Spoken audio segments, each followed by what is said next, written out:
Bonjour.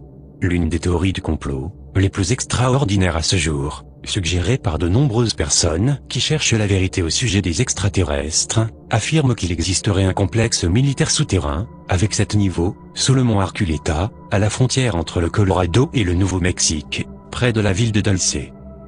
Dulce, au Nouveau-Mexique, est une petite ville d'un peu moins de 3000 habitants, et le quartier général tribal de la réserve Apache de Jicarilla.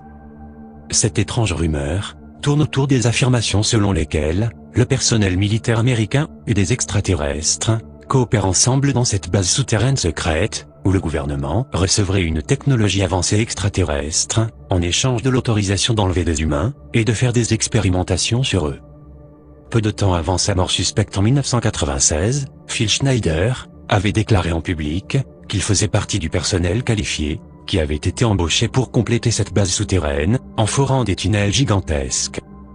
Cette incroyable rumeur sur l'existence de cette base a débuté dans les années 70, lorsque Gabe Valdez, un ancien agent de la police d'État du Nouveau-Mexique, avait affirmé avoir constaté des activités étranges dans la région, en découvrant des cadavres de bétail mutilés. Il a même prétendu avoir trouvé un étrange fœtus à l'intérieur d'une vache morte, qui semblait être un hybride, une sorte de croisement entre un humain et autre chose. Et il a spéculé à la radio que les vaches étaient parfois utilisées comme incubateurs pour des expérimentations extraterrestres.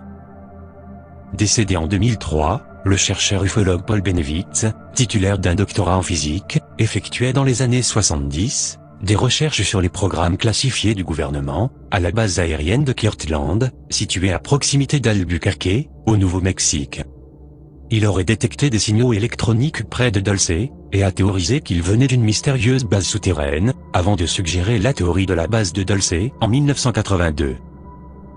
Phil Schneider, qui se serait donc retrouvé dans cette base souterraine en 1979, a déclaré qu'il était un ingénieur qualifié, qui travaillait pour le gouvernement américain, avec une autorisation de sécurité de haut niveau, pour terminer la construction de la base, à l'aide de foreuses géantes. Phil Schneider a affirmé que pendant le forage, il était tombé sur une sorte de plaque d'acier renforcée. La plaque avait cédé, et il était allé voir ce qui se trouvait derrière. Il est ensuite descendu dans une ouverture, et a découvert des installations déjà existantes.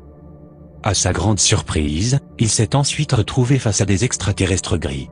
Pris de panique, il a pris son arme, et en a tué 2 d'entre eux.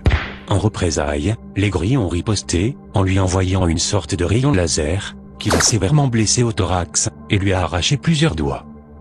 Toujours selon Phil Schneider, une bataille a ensuite éclaté entre les extraterrestres gris, et des militaires faisant partie du personnel de sécurité de la base, qui étaient arrivés en renfort.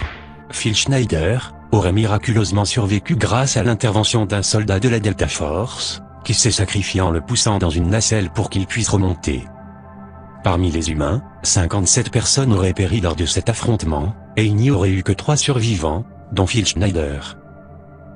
De nombreuses personnes ont tenté de décrédibiliser ces affirmations, en affirmant que Phil Schneider aurait prétendu avoir travaillé pour le gouvernement américain pendant 17 ans, mais comme il aurait pris sa retraite à 34 ans, il aurait donc commencé à travailler à 17 ans.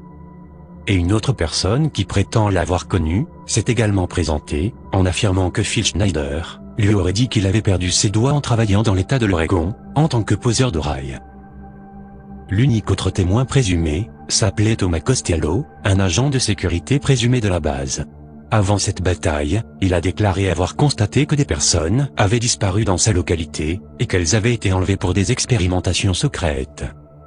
Son récit a été relié à de prétendues fuites d'images de personnes détenues dans d'étranges sacs, remplis d'eau, avec d'autres photos supposées de la base de Dulce, qui sont apparues sur Internet. Mais il s'est avéré que les images étaient fausses, et avaient été extraites d'un film avec Arnold Schwarzenegger, Le 6e jour, sorti en 2000.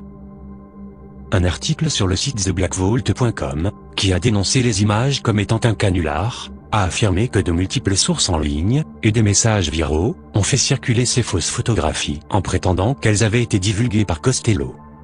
Mais étrangement, peu de temps après qu'elles aient été mises en ligne, lui et sa famille ont mystérieusement disparu, et il n'existait plus aucune preuve de l'existence de Thomas Costello. De 1988 à 1990, l'ufologue américain John Lear a affirmé avoir reçu une confirmation d'une source indépendante de l'existence de la base de Dulce. L'écrivain Mike Rothschild, un sceptique notoire, a enquêté sur cette mystérieuse histoire pour le site skeptoid.com. Il a déclaré: il n'existe pas de vraies photos. Il n'y a pas de traces matérielles de route, d'événements, de portes, ou de quoi que ce soit du genre. Même si de nombreuses personnes ont dû participer à la construction de cette base, sans parler des militaires et scientifiques qui feraient partie de son personnel, personne n'a jamais réussi à affirmer avec crédibilité et à avoir travaillé, ou que leur famille ou amis auraient été tués dans une fusillade, ou auraient été le sujet d'expérimentation. Malgré tout, je ne peux pas prouver de façon concluante que la base de Dulce n'existe pas. Mais personne ne peut le prouver de façon concluante. Donc jusqu'à ce que cette preuve émerge du sous-sol, la supposée base de Dulce restera pour le moment une histoire étrange, basée sur des rumeurs invérifiables.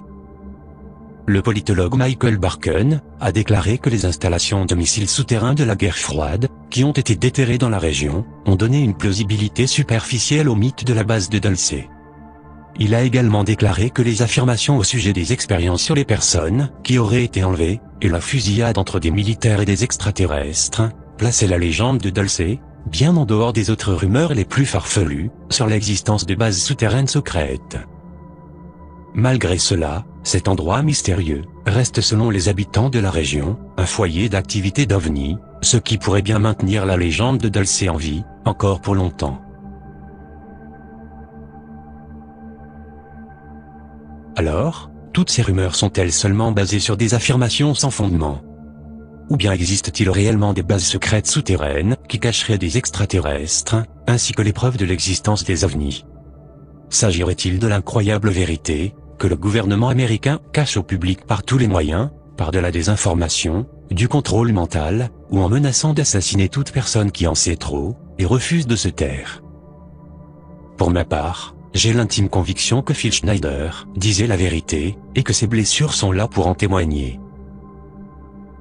Je pense également qu'il existe une conspiration du silence, et que même s'il n'y a pas de preuve de l'existence de cette base souterraine, on sait que le gouvernement américain a dissimulé des informations, et des preuves sur l'existence des ovnis et des extraterrestres, pendant des décennies, et continue de le faire actuellement, en procédant à de la désinformation. Quoi qu'il en soit, en janvier 1996, Phil Schneider a été retrouvé mort dans son appartement, avec une corde à piano enroulée autour de son cou. Selon certaines sources, il semblerait qu'il aurait été menacé plusieurs fois, avant d'être finalement exécuté. Je vous laisse juger par vous-même, et je vous dis à très bientôt, pour la prochaine vidéo.